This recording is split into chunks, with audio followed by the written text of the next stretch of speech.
Hey everyone, it's Ally and welcome back to my channel. So today I'm going to be talking about a new release that I saw at my TJ Maxx, and we're going to be going over Black Opium Extreme. This is the newest iteration of the Black Opium DNA. I have owned Black Opium in the past. It is considered nowadays a very basic girl fragrance, and I can see why. Like it's kind of redundant. A lot of people try to copy that DNA because it's so good. It's very addictive. It is a coffee sweet fragrance, more sweet than coffee, but there are, I think, two other versions now, aside from this one. There's the Extreme, there's the Intense, and then there's the original. There was also the Neon, and a few other ones, if I'm not mistaken now that I think about it.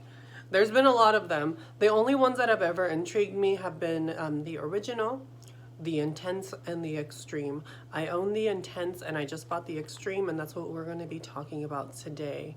This one has notes of coffee, cacao, jasmine, orange blossom. You have bourbon, vanilla, and patchouli. So there's not a lot of notes in this, but yeah. And I have some thoughts about this one, honestly. I was super curious about how this fragrance was going to be. I wasn't really sure what to think of it at first. I sort of just saw it at Ulta, and unfortunately, my Ulta didn't have a tester out, so it was one of those blind buy situations. I did get the 1 ounce bottle, and this is what the packaging looks like. It is the Black Opium packaging by YSL. Sort of like got a textured feel to the box, and on the sides, the back just goes over ingredients and whatnot. It opens up in the front. Sorry about my hand again. If you guys don't know, I recently went to the ER about a week ago, and I had to get stitches on this hand. I cannot bend it.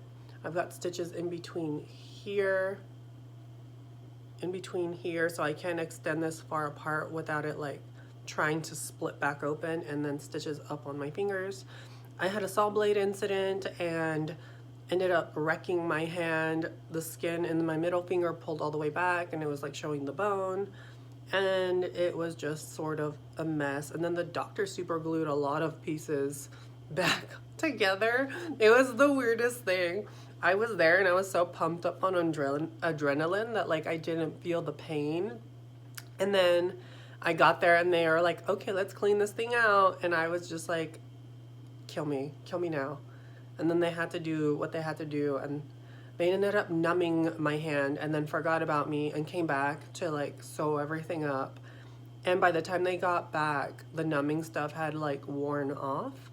So I was there feeling every sort of stitch that they were doing, and the whole time I'm just like clutching my damn pearls, and like I was like, Jesus, I need you now, because mama was in a lot of pain and I was not having it.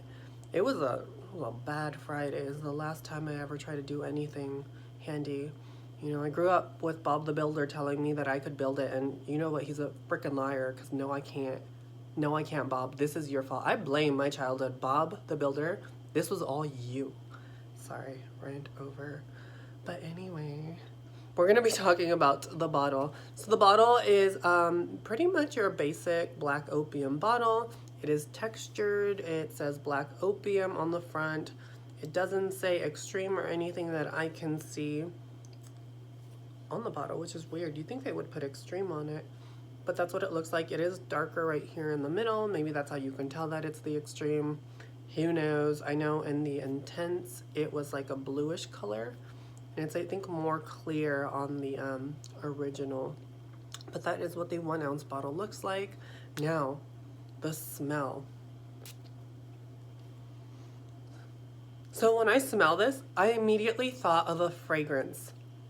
Well, two. I thought of the original Black Opium, that slightly coffee, very sweet vanilla, almost tonka-like fragrance. But this one honestly gives me Atelier Cologne Cafe Tuberosa vibes. So if you are a fan of Cafe Tuberosa and that DNA, and you are a fan of Black Opium and that DNA, this seems like a perfect pairing of those two fragrances. Now, I do own Cafe Tuberosa by Atelier Cologne. It is discontinued. I have a big 3 ounce, I think it's a 3 ounce bottle. I've got one of the big bottles of it. I don't use it too often unless I'm in the mood for it or it's really, really cold. It is a very dense, heavy, slightly earthy coffee scent. It's very like Arabic smelling, like it's an Arabic style sort of coffee scent. It's very dense, it's very heavy. It has these slightly earthy elements to it as well. So it's almost like a dirty coffee scent. It's got waxy white florals in it. And I find a lot of similarities, honestly, with that fragrance and with this one. I think it's a step above basic. I still think it's in the basic realm as far as the Black Opium DNA goes. And I hate calling it basic because, I mean, wear what you like. Don't ever feel bad because someone says it's basic or something. If you like the fragrance, wear it. I wear basic fragrances all the time. I wear Pink Sugar, which some people say is a trash fragrance, and I think it's pretty. I don't give a crap what people say. Like, I will wear what I want to wear. I've gotten so many compliments when I wear it. I don't think it's overtly trashy. I think it's nice. It's a nice fragrance, and I think this one is a nice fragrance as well. Like I said, you get that burst of coffee in this one. It's a lot more intense, the coffee, than in the original and then in the intense. I feel like the coffee is more prominent in the extreme than those two. You get that coffee. The cacao adds a sort of chocolatey, earthy element, the same that I sort of find in Cafe Tuberosa. Although I will say in this, it's not overtly earthy like it is in Cafe Tuberosa. In Cafe Tuberosa, I find that there is a very dense, heavy, almost patchouli earthy cacao sort of note in it.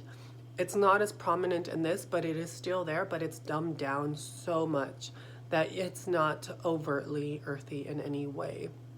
But it is there. There is a slight earth. You get that coffee. You do get those white florals that the original Black Opium is known for. They sort of linger in the background. I feel in the original, they're sort of more in the forefront. In this one, it's not so much there. It's definitely that coffee in that bourbon, vanilla, and patchouli. It's dense. It's a bit heavier. It's very sweet. But I feel, honestly, that with this one, it lies a little bit more on the unisex line. So my guys out there that are into the way Black Opium smells and are too scared to wear it because you think it's a little too feminine, I honestly think that you can pull this one off. I honestly can picture like a guy wearing this. A girl can easily wear this as well. I'm not saying it's overtly masculine or anything. It's unisex with a slight feminine lean because it still retains that sweet Black Opium sort of DNA in it. And the Black Opium DNA is very sweet in my opinion. On my skin, I got about 6 hours when I wore this. The sillage was pretty moderate. It wasn't anything too crazy. I got maybe like an arm and a half's length projection when it came to the sillage. It wasn't anything too intense. But like I said, this is like a step above basic in my opinion. It's a bit more interesting than the original Black Opium.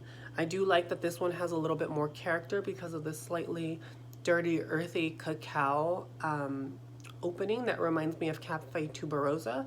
But if you are like a fan of that fragrance, like I said, and it was a little too masculine for you because I did find Cafe Tuberosa to be unisex, slightly leaning masculine, then I think that you might really enjoy this one because it has elements of that fragrance without being overtly masculine because like I said, it retains that Black Opium DNA, which is pretty iconic. Everyone knows what I'm talking about if you have smelled Black Opium. It is a sweet bomb with a hint of coffee and white florals. And this one is a big dose of coffee with a hint of florals, and it's still kind of a sweet bomb. But it's not overtly sweet as the original. But like I said, still maintains that sweetness. Do I think it is worth it? Well, it's going to be really dependent on you, I feel like. It's not a bad fragrance. Like for me, it's nothing too special. I still really like the intense version. I have the intense. I feel like I'm glad I got it in my collection, but I'm glad I got the 1 ounce. I don't know if I'll get a lot of wear out of this one. It's not a bad release at all. I think it's okay. It's an okay release. I'm not mad at it at all. I think they should have gone a little dirtier, maybe slightly heavier on the cacao. I think they would have added a slightly more earthy feel. It would have made the fragrance a little bit more interesting. and probably want to stand out for this year. But they went down the sweet route, which is honestly the safest route because you're going to get more people that way. And yeah, it's not a bad fragrance, you guys. If you are into black opium and that DNA, definitely check this one out. And yeah, that's pretty much all I have to say about this one. It's definitely not bad. It's not my favorite. I'm still going to keep wearing the Intense, but I'm glad I have this one in my collection. I got to try it out and talk about it with you guys. Until next time, I hope you guys found this video informative, and sorry for my rants and my nasty ass hand. But till next time, you guys, hopefully I have my stitches out by then. Bye!